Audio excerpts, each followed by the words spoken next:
50 വർഷക്കാലം ആയി കോൺഗ്രസിൽ പ്രവർത്തിക്കുന്ന ഒരാളാണ് ഞാൻ.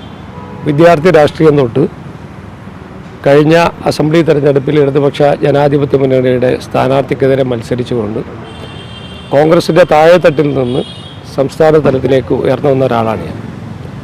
പക്ഷേ കോൺഗ്രസ്സിന് ഭാവി ഭാരതത്തെക്കുറിച്ചുള്ള സങ്കല്പം തന്നെ നഷ്ടപ്പെട്ടു പോയ ഒരു സാഹചര്യത്തിലാണ് കോൺഗ്രസുമായുള്ള ബന്ധം അവസാനിപ്പിച്ച് ദേശീയതയിലേക്കുള്ള നമ്മുടെ രാജ്യത്തെ മുന്നോട്ട് നയിക്കാൻ ശേഷിയും പ്രാപ്തിയുമുള്ള ഒരു നേതൃത്വത്തോടൊപ്പം ചേർന്ന് പ്രവർത്തിക്കണമെന്ന് ഞാൻ ആലോചിച്ചത്.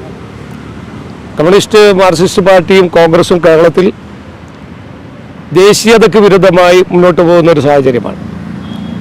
ഇന്ത്യയിലാണെങ്കിൽ ഇന്ത്യ മുന്നണിയായിക്കൊണ്ട് ഇന്ത്യയുടെ ജനാധിപത്യ മതേതരത്വ സങ്കല്പങ്ങളെ തകർക്കുവാനും അതോടൊപ്പം തന്നെ ശക്തമായ ഇന്ത്യക്ക് വേണ്ടി നിലകൊള്ളുന്ന മോഡിജിയുടെ തകർത്ത് തരിപ്പണമാക്കുവാനും അവരുടെ ഇകഴ്ത്തുവാനും തയ്യാറാവുന്ന സാഹചര്യത്തിൽ ഇനി അങ്ങോട്ടുള്ള കാലഘട്ടത്തിൽ ഭാരതീയ ജനതാ പാർട്ടിയുടെ ഒരു പ്രവർത്തകനായി കേരളത്തിൽ പ്രവർത്തിക്കാൻ അവസരം എന്നെ ഇന്ന് പാർട്ടിയിൽ ചേർത്തതോടുകൂടി അവസരമുണ്ട്. ആ അവസരത്തിന് ഞാൻ പാർട്ടിയോട് നന്ദി പ്രകാശിപ്പിക്കുകയാണ്.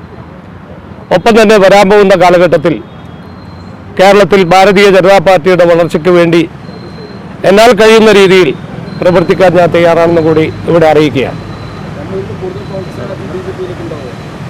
ഒരുപാട് കോൺഗ്രസ് നേതാക്കന്മാർ കണ്ണൂരിൽ നിന്ന് മാത്രമല്ല കേരളത്തിൻ്റെ പല ഭാഗത്തു നിന്നും ചേർന്ന് പ്രവർത്തിക്കാൻ തയ്യാറായിട്ടുണ്ട്. അവിടെ ഒന്ന് പേര് ഞാനിവിടെ വെളിപ്പെടുത്താൻ ആഗ്രഹിക്കുന്നില്ല. ഞങ്ങളുമായി കമ്മ്യൂണിക്കേറ്റ് ചെയ്യാൻ തയ്യാറായ ഒരുപാട് നേതാക്കന്മാർ ഇന്നത്തെ കേരളത്തിലെ കോൺഗ്രസിൻ്റെ നേതൃത്വത്തോട് അകൽച്ച പാലിച്ചുകൊണ്ട് പരിപാടിയിൽ നിന്ന് വിട്ടുവെക്കുന്ന ഒരുപാട് ആളുകളുണ്ട്. ഇവരൊക്കെ തന്നെ കൂട്ടിച്ചേർത്തുകൊണ്ട് നാളെ കേരളത്തിലെ കോൺഗ്രസിനും CPM-നുമെതിരായി ശക്തമായി മുന്നോട്ട് പോകാൻ സാധിക്കും എന്നുള്ളതാണ് എൻ്റെ വിശ്വാസം.